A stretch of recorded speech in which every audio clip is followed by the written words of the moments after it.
नमस्कारम दोस्तों, आगे एक नए वीडियो के साथ आप लोग के बीच। तो गाइस वीडियो लास्ट तक देखना और चैनल पे पहली बार होंगे तो चैनल को सब्सक्राइब कर देना, बेल आइकन को प्रेस कर देना जिस चैनल वाले नए वीडियो के बारे में आपको पता चल सके। गाइस एक कल्लू म्यूजिक वर्ल्ड से बहुत ही बेहतरीन गाना आया है कल्लू जी का, जिस गाने का टाइटल है तीत बाड़ू हो।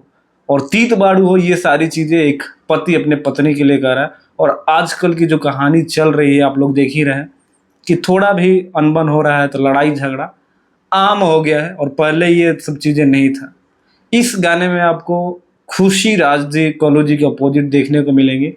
और गाने में आपको जो सिंगर है, फीमेल सिंगर है, उनका भी नाम खुशी कक्कर है। और खुशी राज आपको मतलब एक्ट करते हुए दिखेंगे, जो कल्लू जी के पत्नी का उन्होंने रोल करा है। और खुशी राज वही खुशी राज है जो बहुत ही बिगेस्ट हिट भोजपुरी के सॉन्ग दिए हैं, जिन दो गाने का मैं नाम बता देता हूँ, नीले नीले अखिया और तू हंस के बोल लुए जा। कल्लू जी आजकल इसी मैटर पे गाना ला रहे हैं। जिससे पहले आप देख सकते हैं कि मलकिनी 2 आया था, तू ही बड़ू घर के मलकिनिया 2 करके, मतलब जात बनी हम नैहर तो संभाला अपन घर। तमाम ऐसे जो गाने हैं कल्लू जी के हिट हो रहे हैं, उसी धुन पे कहें या उसी से मिलता जुलता ये गाना है। और बहुत ही बेहतरीन गाना है, साफ सुथरा गाना है।